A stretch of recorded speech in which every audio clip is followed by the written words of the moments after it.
शिविर लगाकर सबको औपबंधिक नियुक्ति पत्र बंटना है। वो विशिष्ट शिक्षक का औपबंधिक नियुक्ति पत्र मिलेगा और 1 जनवरी से नए साल में 7 जनवरी तक सभी जो नियोजित शिक्षक पास कर गए हैं उनको विशिष्ट शिक्षक के रूप में योगदान करना है और योगदान की तिथि से ही वो विशिष्ट शिक्षक कहलाएंगे और योगदान की तिथि से ही वो सरकारी कर्मी का दर्जा उनको मिल जाएगा। तब सरकारी कर्मी को देश सुविधाएं मिलेगी उनको। अब फिर वेतन भी उनको उसी स्कूल से मिला है। जनवरी का वेतन विशिष्ट शिक्षकों को जहां वो अभी पदस्थापित हैं, सरकार का तो आदेश हो गया है कि जो जहां पढ़ा रहे हैं वहीं योगदान करना है। अब योगदान करने के लिए चिट्ठी अभी निकल रही है। अब उस चिट्ठी में जो पहले भी आपने सूचना दी थी और सरकार का आदेश भी है कि जैसे ही वो योगदान करेंगे तो नियोजित शिक्षक से स्वतः विरमित हो जाएंगे और ये प्रमाण पत्र जैसे ही उनको मिलेगा योगदान करने का तो वो नियोजित शिक्षक नहीं रह जाएंगे। और जब विशिष्ट शिक्षक रूप में योगदान कर लेंगे तो फिर उनको नियोजित शिक्षक में लौटना भी नहीं है, लौट भी नहीं सकते हैं। मतलब सबकी नौकरी नियोजित शिक्षक 2,52,000 दो चरणों में पास किए हैं वो सभी विशिष्ट शिक्षक हो जाएंगे और सरकारी कर्मी बन जाएंगे। यहाँ तक तो जो ये लड़ाई लड़ी है सबों ने सरकारी कर्मी का वो तो हो जाएंगे लोग। लेकिन अब मूल सवाल है पूरे बिहार के विशिष्ट शिक्षक जो नियोजित शिक्षक से विशिष्ट शिक्षक बनने जा रहे हैं उधेड़बुन में कि हर साल जनवरी में जो उनको 3% का वेतन का इंक्रीमेंट मिलता है उसका क्या होगा। इसलिए सरकार ने जो नया आदेश जारी किया है उसमें तो कह दिया है कि योगदान की तिथि से ही आपको वेतन विशिष्ट शिक्षक का मिलेगा, लेकिन वेतन अनुमान 1 जनवरी से ही होगा। 1 जनवरी से ही विशिष्ट शिक्षकों का वेतन अनुमान है। तो जहाँ ज्वाइन करेंगे वहाँ 1 तारीख से उनको वेतन मिलेगा। अब ये जो स्थिति है 3% इंक्रीमेंट को लेकर उधेड़बुन में है कि उसका क्या होगा। अभी तक तो सभी शिक्षकों को 3% का इंक्रीमेंट मिलता है। साल में 2 बार न है, या तो 3 जनवरी में मिलता है या जुलाई में मिलता है। तो 3% इंक्रीमेंट को लेकर के अब सब लोग उधर बेनमुह हैं कि भाई इंक्रीमेंट का क्या होगा 3% का। कुछ लोग है कि योगदान करें लेकर के योगदान करें 2-3 को करें तो 1 तारीख का जो इंक्रीमेंट मेरा बन जाएगा। लेकिन अब आपका तो विशिष्ट शिक्षक के रूप में जब योगदान कीजिए उस आदेश के अनुपालन करना है 7 जनवरी तक, तो आपका तो 1 तारीख से विशिष्ट शिक्षक का वेतन अनुमान हो जाएगा। ये उधेड़बुन है कि जो 2,52,000 विशिष्ट शिक्षक बनने जा रहे हैं उनका ये 3% का जो इंक्रीमेंट मिलता है उसका क्या होगा। और डीए हो या और जो हो तो सबको मिल ही रहा है। अभी 53% डीए मिल रहा है तो ये सब तो मिलते ही रहेगा। उस सब में तो चाहे विशिष्ट शिक्षक हों चाहे नियोजित शिक्षक हों सबको मिलना है। अब ये सवाल सबसे बड़ा है कि एक तो इंक्रीमेंट का, दूसरी जो सबसे बड़ी बात है अहम सवाल है वो सेवा निरंतरता का। आप 1 तारीख से 7 तारीख तक जो योगदान करेंगे तो सब विशिष्ट शिक्षक कहला जाएंगे, नियोजित शिक्षक से विशिष्ट शिक्षक बन जाएंगे। तो नियोजित शिक्षक के रूप में जितने दिन उन्होंने सेवा की हो उसका क्या होगा। नियोजित शिक्षक थे तभी तो आपने विशिष्ट शिक्षक बनाया है, लेकिन उस सेवा की गणना तो होनी चाहिए। जब सेवा की गणना होगी तो निरंतरता बनी रहेगी उनकी, तभी वो वरीय होंगे, वरीयता प्राप्त करेंगे। नहीं तो उस विद्यालय में जो बीपीएससी वाले शिक्षक काम कर रहे हैं वो तो उनसे वरीय हो जाएंगे। हाँ, वेतन का संरक्षण मिलेगा। ये विशिष्ट शिक्षक नियमावली में स्पष्ट प्रावधान 23 में जो नियमावली आई थी उसी में यह स्पष्ट था कि वही उनको वेतन संरक्षण का लाभ मिलेगा। लेकिन 3% इंक्रीमेंट का जो सवाल है वो एक बड़ा सवाल है और सेवा निरंतरता के संबंध में अभी तक कोई स्पष्ट आदेश सरकार का नहीं है, तो अलग उधेड़बुन में है। और तीसरा सवाल प्रोन्नति का है कि भाई जो नियोजित शिक्षक 3 से ही ना नियोजित शिक्षक जो पहले तो लोग शिक्षा मित्र में बहाल हुए थे, तो बाद में जब नीतीश जी की सरकार आई सभी नियोजित शिक्षक हो गए, तब उस सब का नियोजित शिक्षक जो काम कर रहे हैं उनकी वेतन की सेवा निरंतरता का लाभ नहीं मिलेगा। तो कई सुविधाओं से वो वंचित हो जाएंगे। पेंशन का क्या होगा? पेंशन फिर वो 1 जनवरी से जो विशिष्ट शिक्षक बनेंगे उसके आधार पर होगा। सेवानिवृत्तता की मांग भी पूर्णतः जायज़ है। तो सरकार ने कुछ इस ढंग से नियमावली बनाई है कि जिसमें कई सवाल हैं जिसको मीट करना है। वो फरमान पर फरमान जारी हो रहा है और यही कारण है कि अब शिक्षक महसूस करते हैं कि भाई उनके साथ तो एक तुगलकी फरमान जारी हो रहा है। इन्हीं सब कारणों से जो 3 नियोजित शिक्षक हैं अब बेगूसराय में बैठक करने जा रहे हैं 29 तारीख को कि भाई आगे हमारी क्या रणनीति होगी। सरकार तो जैसे चाह रही है, हम लोगों ने विरोध किया था कि बीपीएससी मत लीजिए, तो बीपीएससी की परीक्षा हो गई, 2,17,000 बीपीएससी शिक्षक हो गए, उसमें 28,000 नियोजित शिक्षक भी हो गए शामिल और पास करके। अब जो नियोजित शिक्षक अध्यापक बन गए हैं, बीपीएससी शिक्षक बन गए हैं, उनको भी कोई लाभ नहीं मिला है अभी। जो अन्य दूसरे बीपीएससी शिक्षक को लाभ मिल रहा है उनको वही लाभ मिल रहा है, अतिरिक्त लाभ नहीं मिला। उनका भी सवाल है, जब तक सेवा निरंतरता की ये मांग पूरी नहीं होगी, ये मांग तो दी ही जानी चाहिए।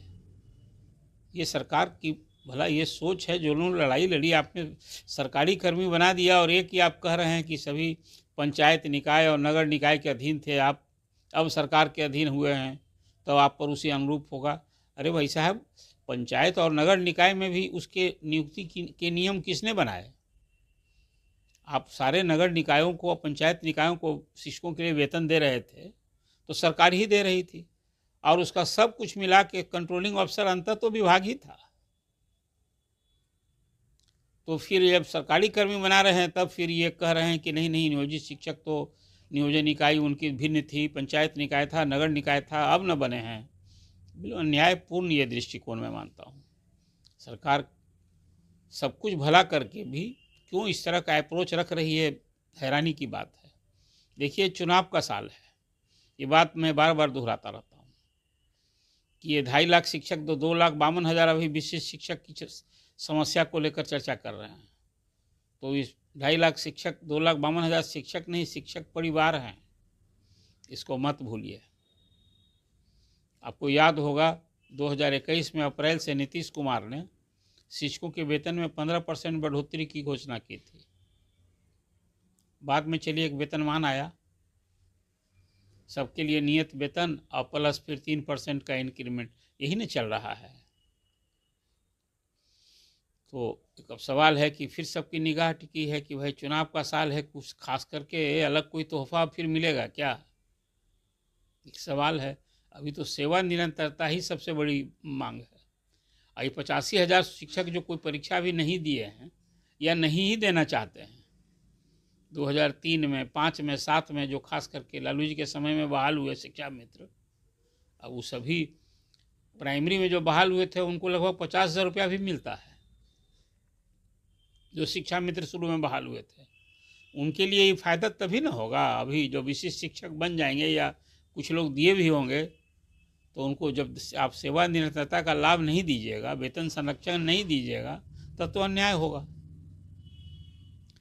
ये सब सारे सवाल हैं जिसको जिस उधेड़ बुन में बिहार के 2,52,000 विशिष्ट शिक्षक जो कल और परसों औपबंधिक नियुक्ति पत्र लेंगे और फिर जब योगदान कर लेंगे तो उनके सारे प्रमाण पत्रों का डॉक्यूमेंट वेरिफिकेशन होगा और उसके बाद जब सब कुछ दुरुस्त हो जाएगा तब उनको शिक्षक, विशिष्ट शिक्षक का वेतनमान कहिए वेतन मिलना शुरू होगा।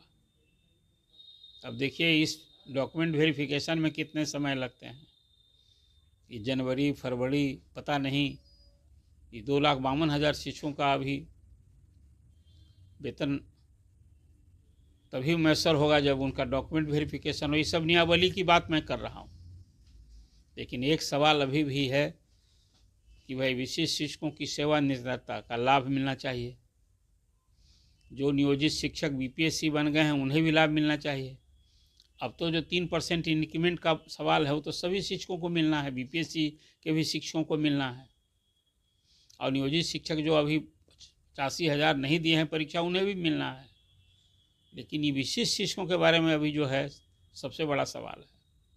1 तारीख से जो 3% का इंक्रीमेंट जनवरी में दे है उसके बारे में कोई स्पष्ट अभी सरकार की नीति और दिशा निर्देश नहीं सामने दिख रहा है। तो एक बड़ा सवाल है ये, इसको लेकर भारी उधेड़-बुन है शिक्षकों में। रही बात शिक्षकों को लेकर, जो सरकार अभी मेहरबान हुई है कि भाई शिक्षकों को विशेष समस्या को लेकर जो ट्रांसफ़र पोस्टिंग के लिए आवेदन ले चुकी है, 1,60,000 शिक्षक हैं। गंभीर रोग, असाध्य रोग, हस्बैंड वाइफ को एक जगह करना, विकलांग शिक्षक को उनकी समस्या को ध्यान में रखकर करना, ये सब जो एक कैटेगरी बनाई गई है, तो उनके भी तबादले पर सभी आवेदन का निष्पादन होना है और उसके हिसाब से अब उनको भी नए वर्ष में सबको इन सूचना मिलने लगेगी। अभी तो नहीं मिली है, लेकिन सबको भी सूचना आने लगेगी। 1,60,000 वैसे शिक्षक हैं। अब उसके बाद विभाग उसमें उसी प्राथमिकता के हिसाब से प्राथमिक, पहले तो गंभीर रोग, असाध्य रोग और विकलांग, अब फिर पति पत्नी का ये सब किस रूप में किया जा रहा है अभी स्पष्ट चर्चा तो बहुत सुनने को मिल रही है। लेकिन एसीएस ने कहा था कि भाई समस्या वालों में भी किसको पहले प्राथमिकता देंगे और किसको अंत में देंगे, ये भी एक सवाल था। लेकिन अब वो तो बता चुके हैं कि भाई जो विशेष समस्या वाले हैं सबका करना है, जिनका आवेदन लिए हैं तो वो होगा। अब वो प्रधान शिक्षक 38,000 उनकी भी पोस्टिंग होनी है, जो 1 to 5 के स्कूल में जाएंगे प्रारंभिक विद्यालयों में, और 6,000 हेडमास्टर जो मिडिल स्कूल में जाएंगे। अब उनकी पोस्टिंग कहाँ होगी? अब सब जो अभी सरकार कह रही है कि भाई शिक्षकों की समस्या का ध्यान रखेंगे, उनको घर के करीब मतलब असुविधा नहीं हो, ये जब इस दृष्टि से सबका ट्रांसफ़र पोस्टिंग हो रहा है तो स्वाभाविक है जो प्रधान शिक्षक हैं वो भी चाहेंगे कि जहाँ काम कर रहे हैं एटलीस्ट तो जिला में, उसी जिला में हो या फिर एक ही जिला में हो। तो उनके लिए तो कोई मांगा नहीं गया अभी जिला का ऑप्शन, और उस संबंध में एक स्पष्ट नीति भी अभी नहीं सामने दिख रही है। लेकिन लगता है कि सरकार का जो उदारचित है उसमें भरसक ये होगा कि सबको पहले जो जहाँ है उस ज़िले में ही करें। अब उनके लिए ब्लॉक का ऑप्शन, पंचायत का ऑप्शन ये लिया जाना है, लेकिन काउंसलिंग तो हो गई है पूरी, अब उनकी पोस्टिंग का सवाल। और फिर नए साल में जो तृतीय चरण में TR 3 में जो हुए हैं बहाल, उनकी काउंसलिंग होनी है। वही कोई 80, 82, 85 हज़ार टीचर हैं, तो काउंसलिंग होगी तब फिर उनकी पोस्टिंग होनी है।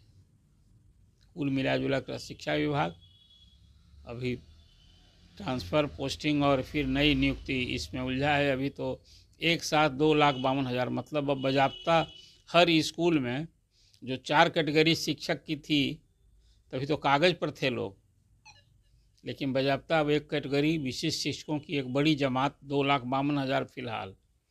अब तीसरी, चौथी और पाँचवीं 3 बार परीक्षा होगी और 85,000 में तो मुझे लगता है कि खासकर जो शिक्षा मित्र में बहाल लोग हैं उसमें तो अधिसंख्य लोग परीक्षा नहीं देंगे, क्या कि उनका तो घर छूट जाएगा। अधिसंख्य लोग तो अपने घर और गांव में ही है ना, घर जहां स्कूल में। और सही शिक्षकों के बारे में सरकार को ये समझ बनी है कि ये लोग अभी स्कूल से अभी उनकी अनुपस्थिति अनियमित हो रही है, हाजिरी बनाकर निकल जाते हैं। उसके बारे में भी कुछ अलग जो आपने देखा कि हाजिरी की जो 2 व्यवस्था की गई है, इन और आउट, उसमें भी कहीं घाल-मेल की जो शिकायत मिली है तो फिर उस पर सख्त है सरकार।